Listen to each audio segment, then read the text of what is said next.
There were 7 of us in the carriage, 4 ladies and 3 gentlemen, with one of the gentlemen having taken his place on the box next to the coachman. The horses were slowly pulling the carriage up the hill along a winding road. We had left Etretat at dawn to see the ruins of Tancarville, and were still in the grip of morning drowsiness, numbed by the pre-dawn chill. The ladies, unaccustomed to such early outings, kept closing their eyes, nodding off, or yawning, remaining indifferent to the stirring spectacle of the waking day. It was a golden autumn. Bare fields stretched along the sides of the road, covered with the short, yellow stubble of reaped corn. The plain, shrouded in mist, seemed to smolder. High above, larks were singing, and other little birds were chirping in the bushes. At last, a crimson sun appeared on the edge of the horizon. Rising higher, it flooded everything around with light minute by minute, and nature, as if awakening from sleep, shook off the veils of mist and smiled at the new day, like a girl casting off her morning garments. Suddenly, Count de Trail, who was sitting on the box, exclaimed, "Look, a hare!" and pointed with his hand to the left toward the clover field. The creature dashed away, its long ears flashing in the thick grass.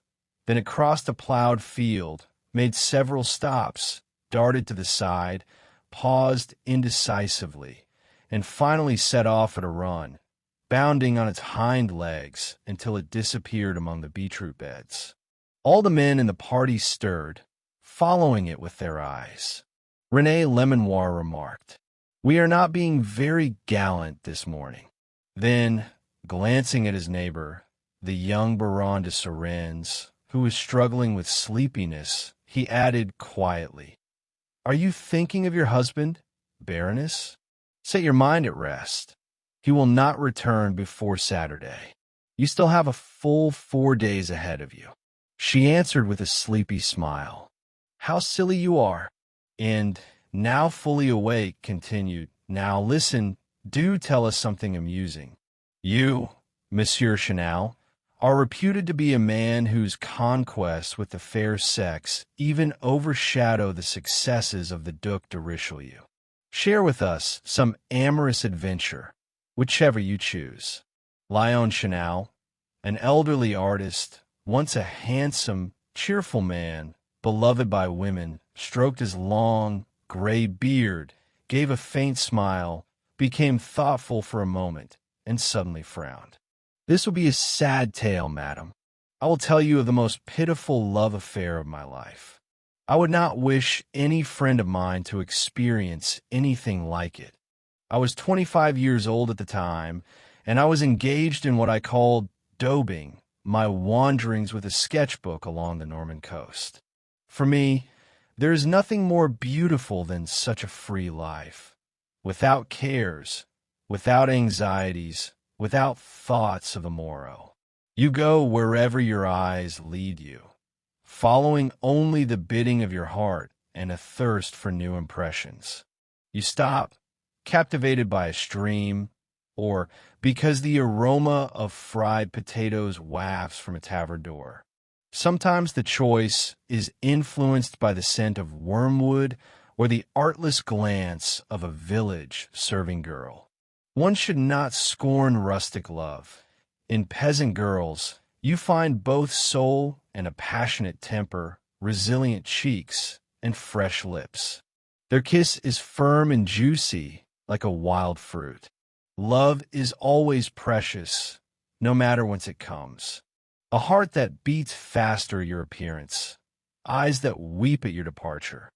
How can one spurn such rare and sweet gifts? I had encountered trysts in ravines strewn with primroses, behind the cowshed where the cattle dozed, in haylofts that still held the day's warmth. I still remember the rough canvas on muscular bodies and that simple, artless tenderness, more bashful in its frankness than all the refined pleasures bestowed by sophisticated beauties.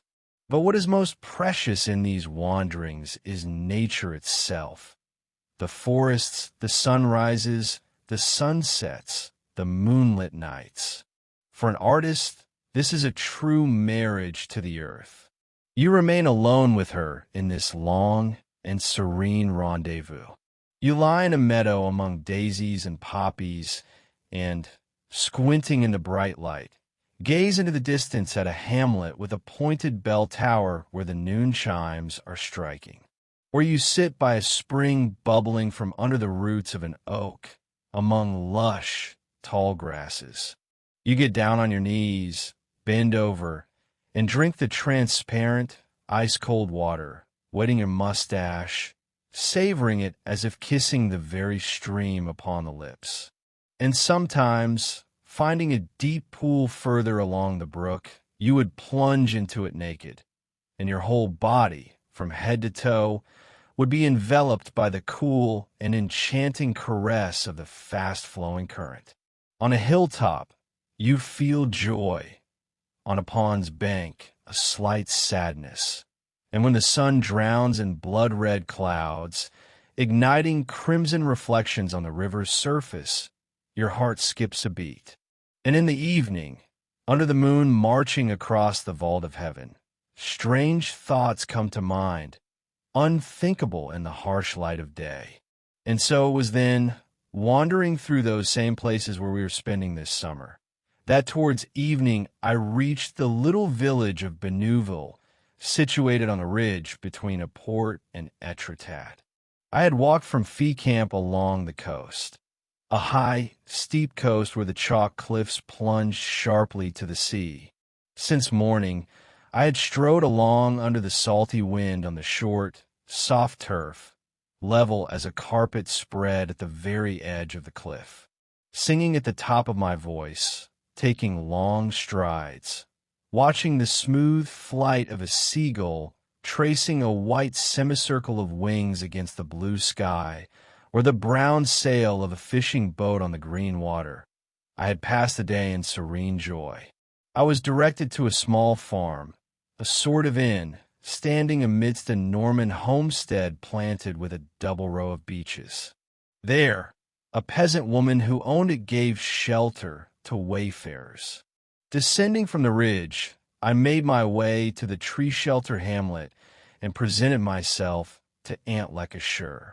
She was a wrinkled, severe old woman and seemed to receive her lodgers with reluctance and distrust. It was May. The blossoming apple trees spread a fragrant canopy over the courtyard, showering people and the grass with a rain of pink petals.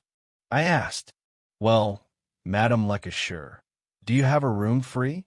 Surprised that I knew her name, she answered, "Well now, the house is full, you might say, but I'll have to see."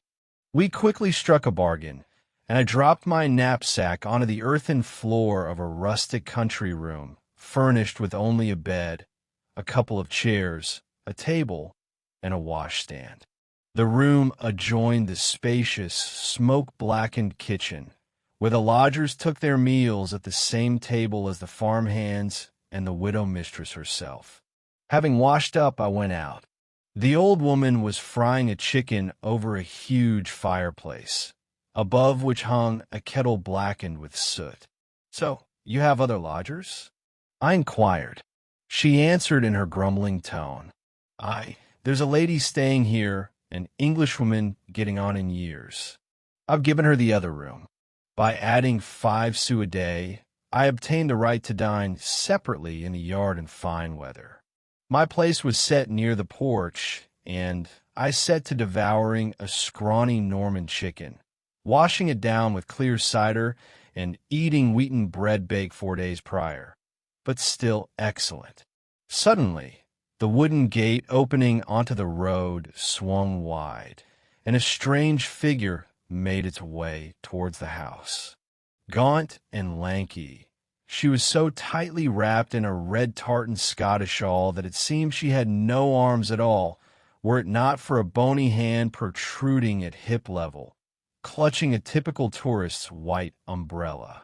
Gray ringlets, bouncing with every step she took, framed the face of a mummy, which reminded me irresistibly of smoked herring in its paper frill. She passed by quickly, her eyes downcast, and disappeared into the house. This bizarre creature amused me. Undoubtedly, it was my neighbor, that very Englishwoman of certain age the landlady had mentioned. I didn't see her again that day.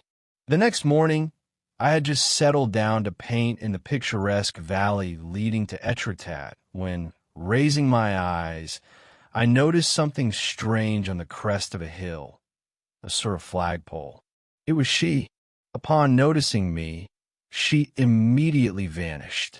At noon, I returned for breakfast and took my place at the common table, hoping to make the acquaintance of the old eccentric. However, she did not respond to my pleasantries and remained indifferent to any attentions. I obligingly poured water for her and diligently passed her dishes. In return, only a barely perceptible nod and a few softly spoken English words that I couldn't make out. I ceased paying her any attention, though her image remained in my mind. After 3 days, I knew little more about her than Madame Lecoucher herself did. Her name was Miss Harriet.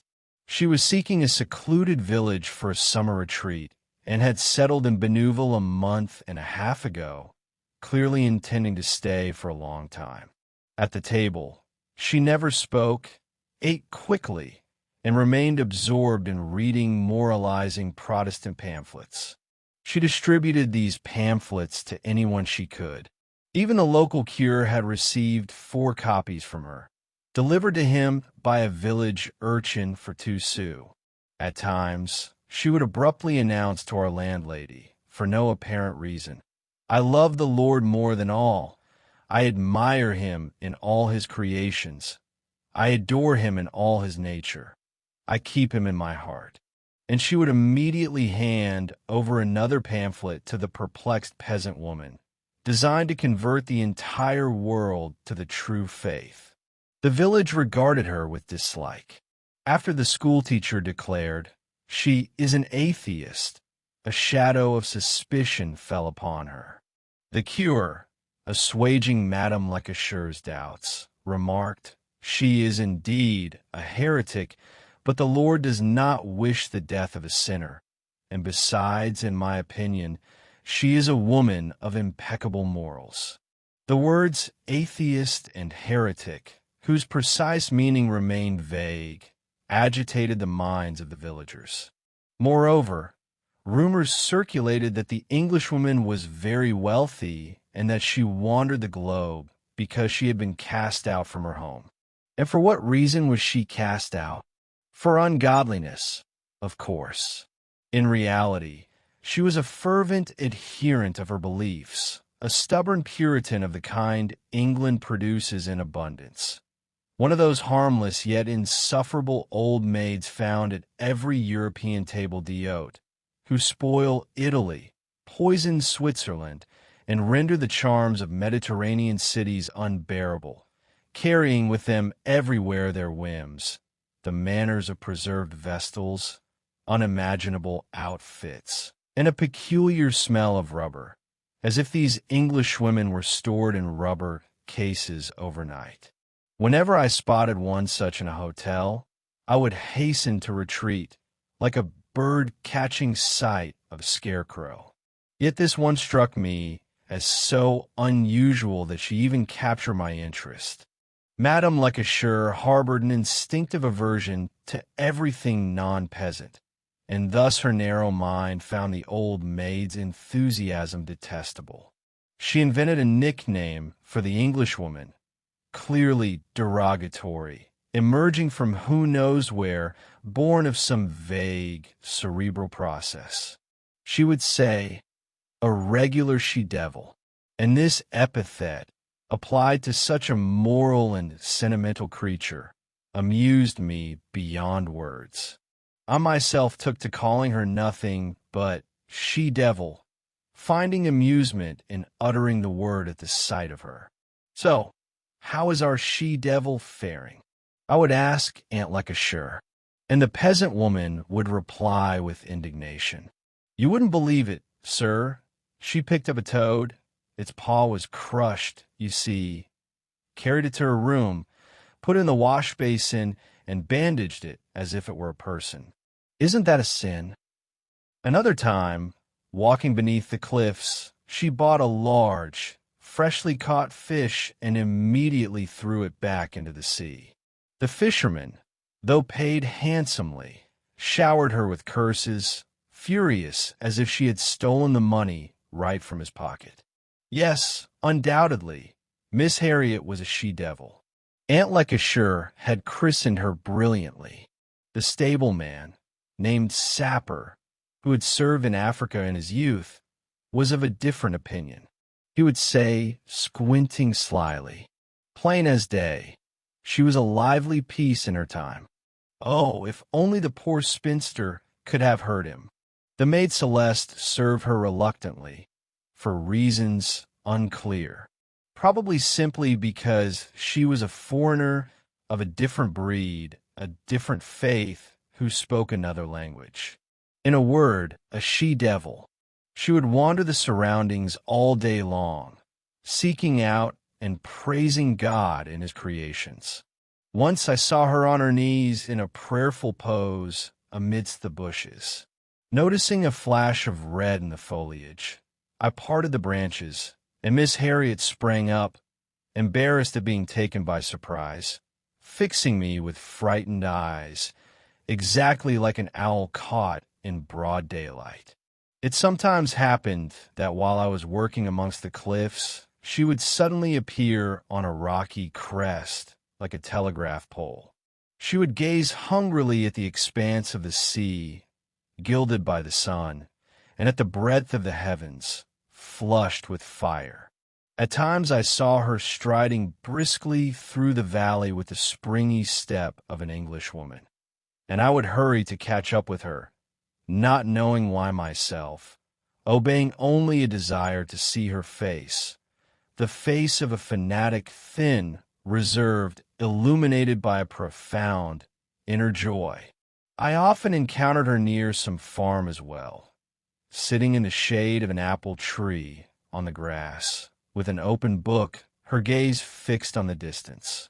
I had no intention of leaving this peaceful region, for thousands of invisible threads bound me to its broad, gentle landscapes.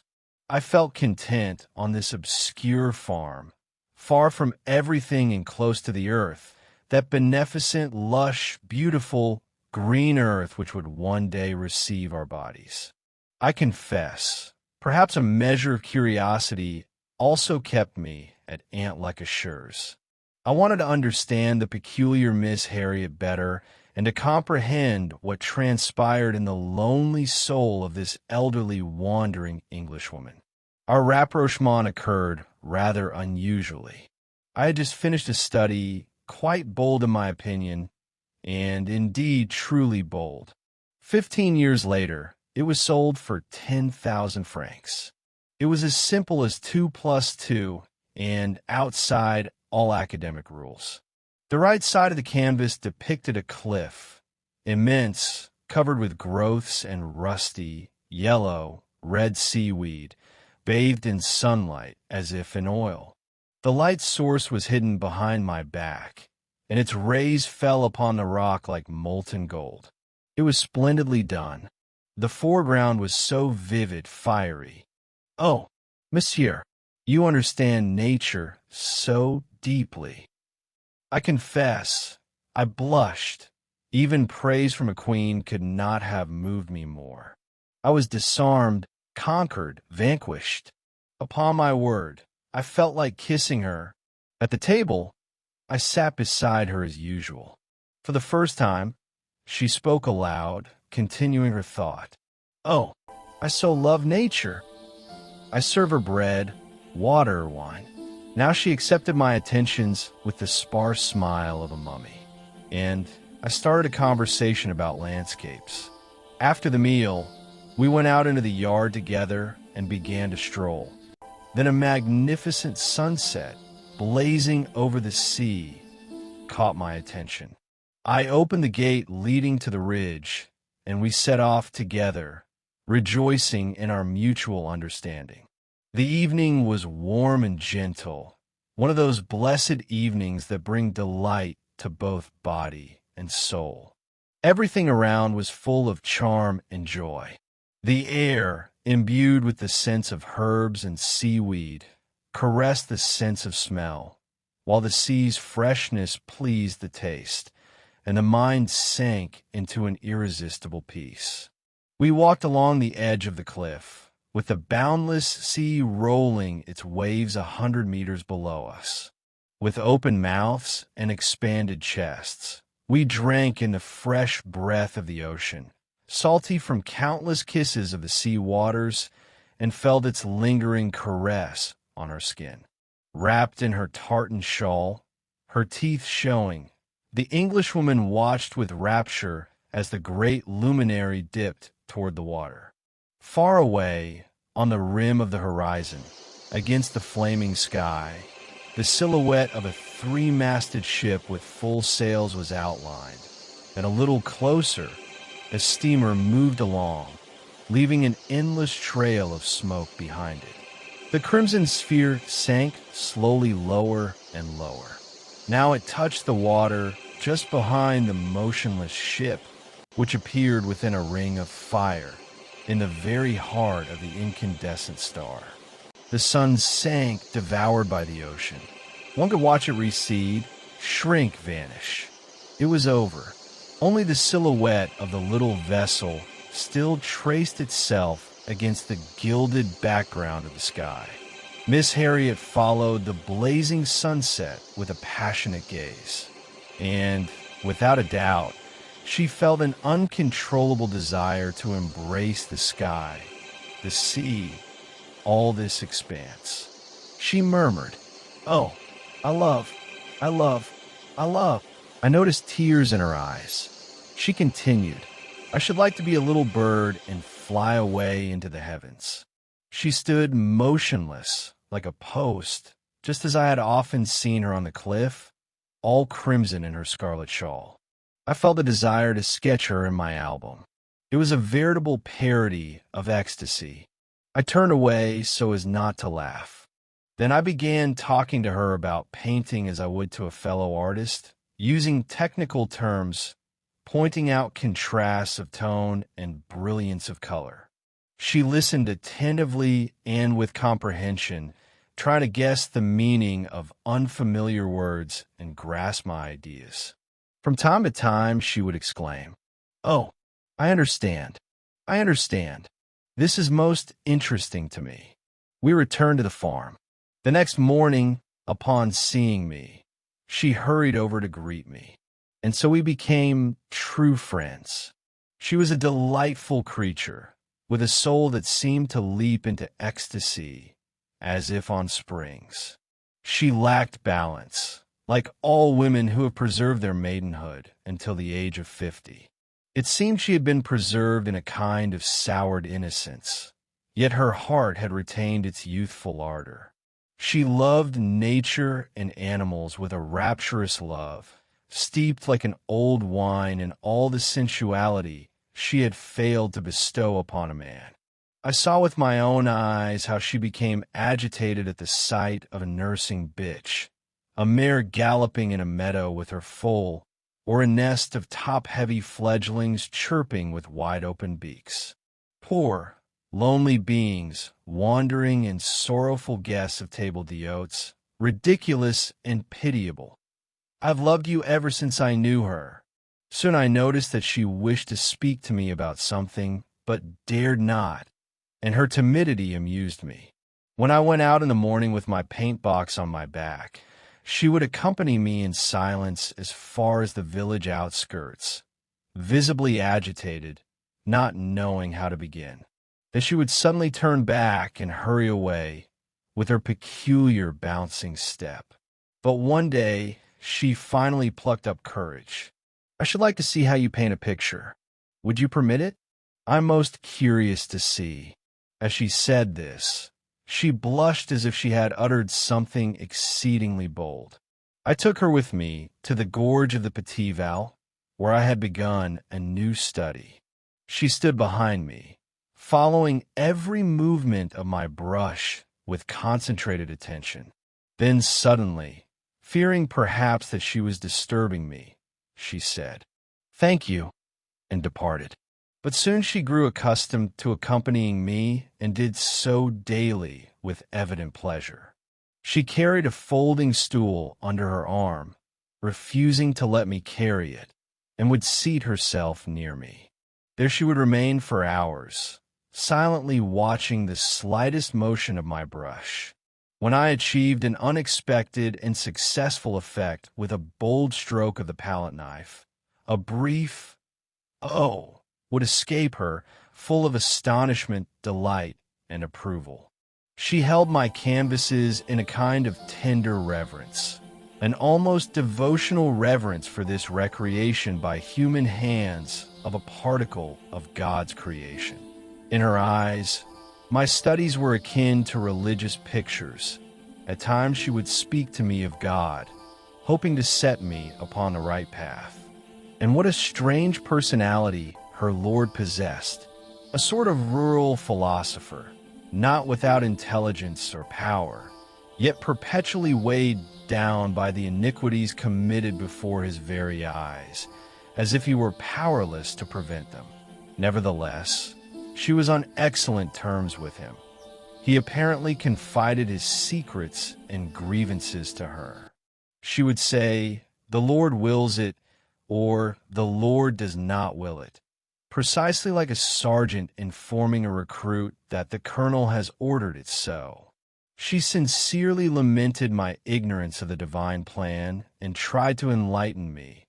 In my pockets, in my hat when I left on the ground, in my paint box, under my door, in my polished boots. Every day, I found religious tracts which she undoubtedly received direct from paradise. I behaved with her in a familiarly friendly manner, as with an old comrade. But I soon noticed that her manner had changed. At first I paid no attention. Whenever I settled down to work in some favorite valley or on a secluded path, she would suddenly appear before me. She came hurrying with her bouncing step and sat down abruptly, out of breath, as if she had been running or were choked by violent emotion.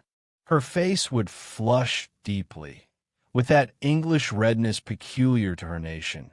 Then, for no apparent reason, she would grow pale, turn an earthy brown, and seem about to faint. Gradually, however, her face would resume its normal expression and she would begin to speak. But for no reason at all, she would suddenly break off in the middle of a sentence, spring up, and flee so swiftly and unexpectedly that I racked my brains wondering if I had offended or hurt her. I finally decided that these were simply her natural manners, somewhat subdued during the first days of our acquaintance. When she returned to the farm after long hours of wandering wind-swept along the shore, the once neat little curls that framed her face often hung in disheveled strands, as if their springs had broken. Formerly, she had paid no attention to this and had gone in to dinner unembarrassed by the wind's dishevelment. Now, however, she would go up to her room to rearrange what I called her curl papers, and when I paid her a friendly compliment, such as, "You are as beautiful as sunlight today, Miss Harriet," a blush would instantly mantle her cheeks, the blush of a maiden of 15. Soon she began to avoid me again and ceased accompanying me during my work. I thought it a passing whim, but it persisted. When I attempted to converse, she responded either with marked indifference or with suppressed irritation. We saw each other only at meals and scarcely exchanged a word. Concluding I must have inadvertently offended her, I asked one evening, "Miss Harriet, why have you changed toward me? How have I displeased you? You distress me greatly." She replied with an air of comic indignation, "I am with you quite the same as before. You're not right, not right, not right." and vanished into her room. At times she cast strange glances my way. It seemed to me the look of those condemned to death upon learning their final hour has come.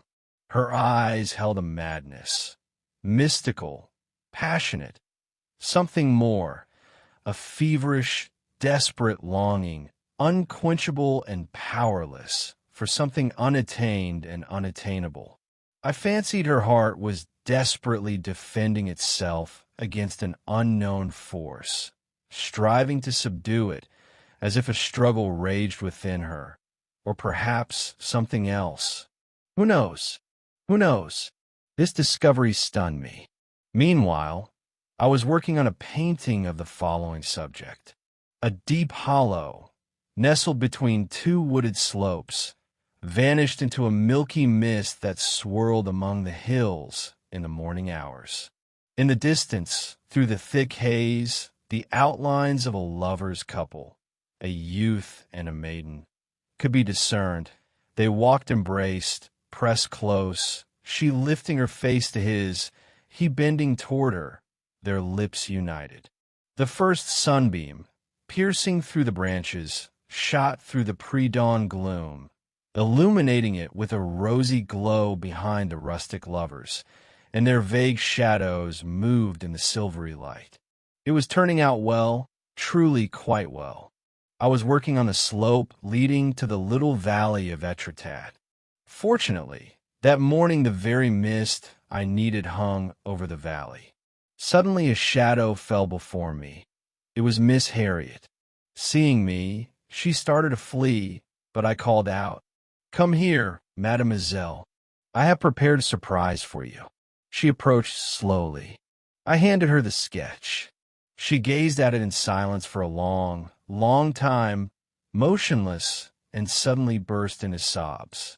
Her weeping was convulsive, as if she had long restrained herself, and now, exhausted, still struggled against her tears.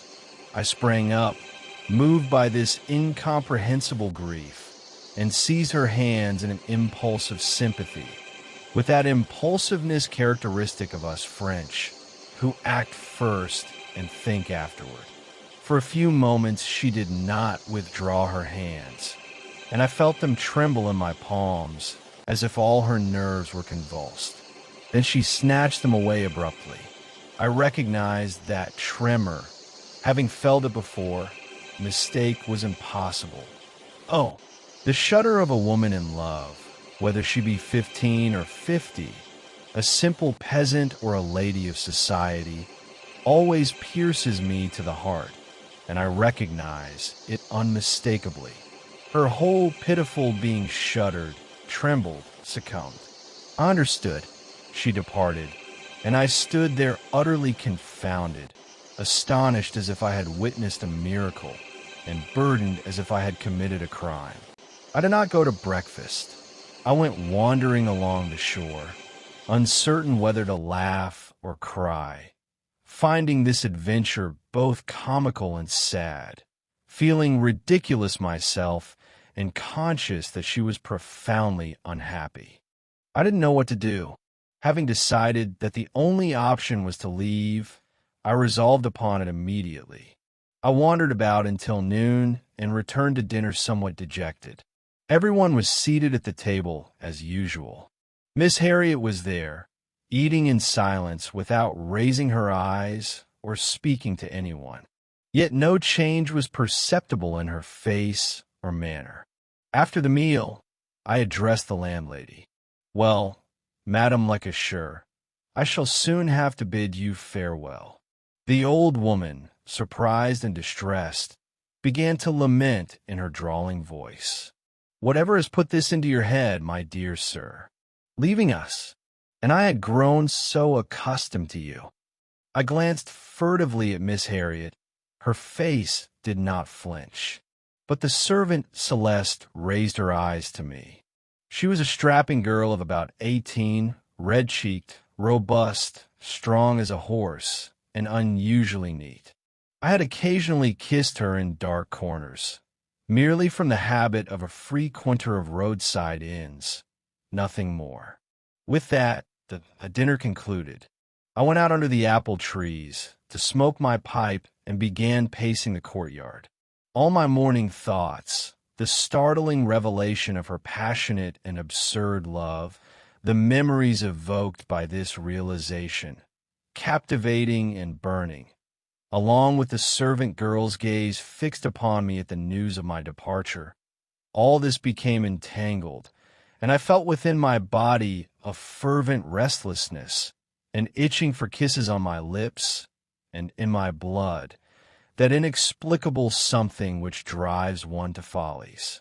Dusk was falling, thickening the shadows beneath the trees, and I saw Celeste going to shut the hen house at the far end of the farmstead. I rushed after her, stepping so silently that she did not hear me, and when she straightened up after closing the hatch, I seized her in my arms and covered her full, glossy face with kisses. She struggled, laughing, accustomed to such antics. Why did I release her so quickly? Why did I turn around so abruptly? How did I sense a presence behind me? It was Miss Harriet. She was returning, saw us, and stood petrified, as if she had seen a ghost. A moment later, she melted away into the darkness. I returned to the house ashamed and agitated. I would have felt better had she caught me in the act of a real crime. I slept poorly, my nerves were on edge, and I was tormented by heavy thoughts. I fancied I heard sobs. It must have been an illusion. Several times, it also seemed as though someone was walking about the house and opening the outer door. Towards morning, exhaustion overcame me, and I sank into sleep. I woke late and came out for breakfast, still embarrassed and uncertain how to comport myself. No one had seen Miss Harriet.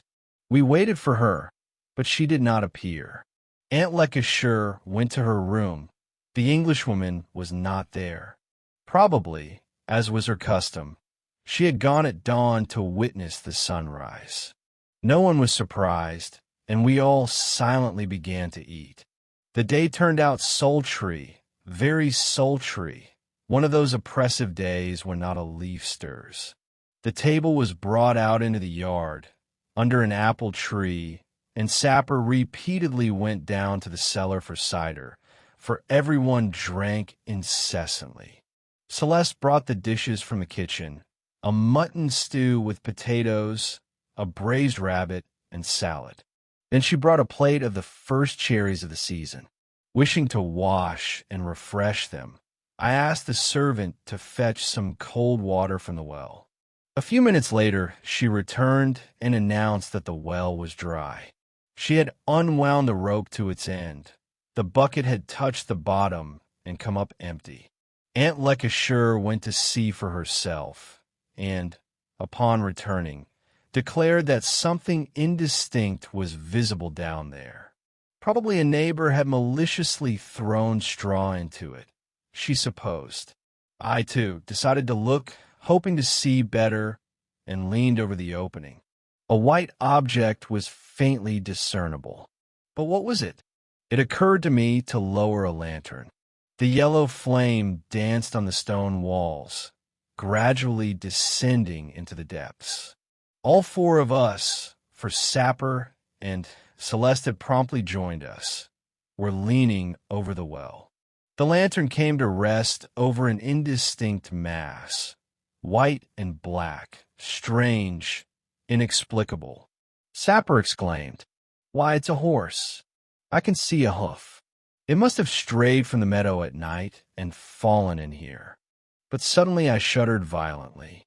I made out first a shoe, then a stretched-out leg. The rest of the body and the other leg were hidden under the water. I stammered almost inaudibly, trembling so much that the lantern danced madly over the revealed shoe in the well. "There, a woman, Miss Harriet." Sapper alone remained impassive. Had he not seen such things in Africa?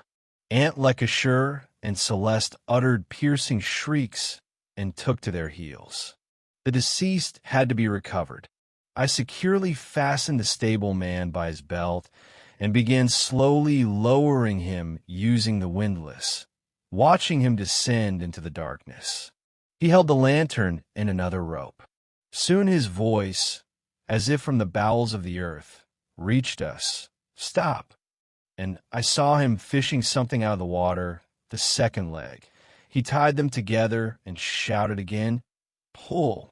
I began hauling him up, but my arms disobeyed me. My muscles weakened. I feared the rope would slip and he would fall. When his head appeared above the well coping, I asked, "Well," as if awaiting news of her who remained in the depths.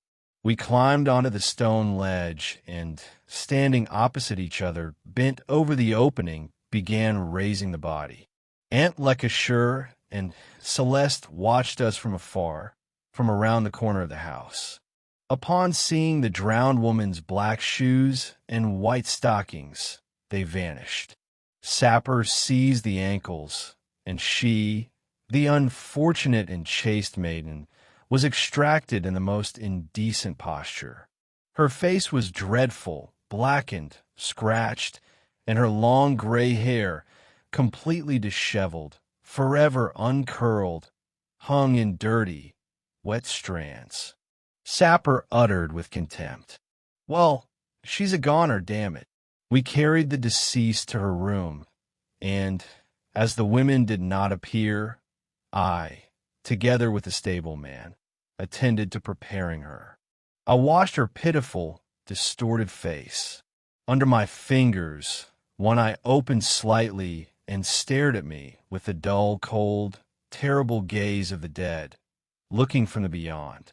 I arranged her loose hair as best I could, and with clumsy hands fashioned a new coiffure upon her head, strange and awkward.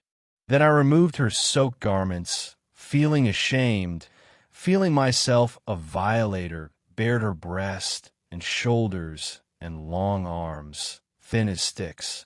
Then I went to gather flowers, poppies, cornflowers, daisies, and fresh, fragrant grass, and strewed them over her deathbed.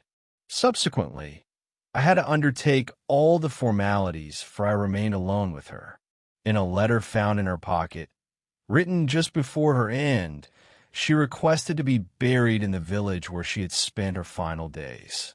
A dreadful conjecture gripped my heart. Was it for my sake that she wished to remain here? By evening, neighborly gossips came to look upon the deceased, but I did not admit them. I longed to be alone and sat by her all night.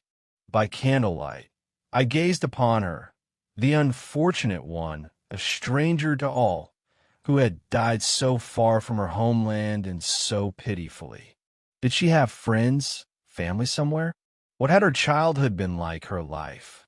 Whence had she come, this lonely wanderer, cast away like a homeless dog? What secret of suffering and despair lay hidden in her ungainly body, in this body born through life like a shameful flaw, in this ludicrous shell that repelled all attachment and love? There truly are such unhappy beings. I felt that over this creature weighed the eternal injustice of ruthless nature. For her, everything was finished, and she, perhaps, had never known that which gives strength even to the most destitute, the hope of being loved, if but once. Otherwise, why would she hide so, flee from people? Why love all living things in nature so passionately, yet not man? And I understood that she believed in God and hoped for reward for her torments in another world. Now she would begin to decompose and, in her turn, become a plant. She would bloom under the sun, become food for cows, grains pecked by birds, and transformed into the flesh of animals, be reborn again in human form. But that which is called the soul had been extinguished at the bottom of the dark well. She would suffer no more. She had given her life in exchange for other lives that would spring from her. Thus passed the hours of our final, silent, and eerie meeting. The pale light of dawn began to show. Then a crimson ray slid toward the bed, lay like a stripe of fire upon the coverlet in her hands. This hour she had particularly loved. The birds awoke and sang in the branches. I flung the window wide open, drew the curtains apart so that the whole sky might see us, and, bending over the cold body, cupping the disfigured face in my hands, slowly, without fear or disgust, pressed a long kiss to lips that had never been kissed. Lyon Chanel fell silent. The women were weeping. One could hear the Comte de Trail on the box, stubbornly blowing his nose. Only the coachman dozed. The horses, feeling no whip, slowed their pace and listlessly pulled the carriage. And the coach moved barely forward, as if grown heavy under the burden of sorrow. Ladies and gentlemen, subscribe to the channel so you don't miss new stories. Share your impressions and thoughts in the comments.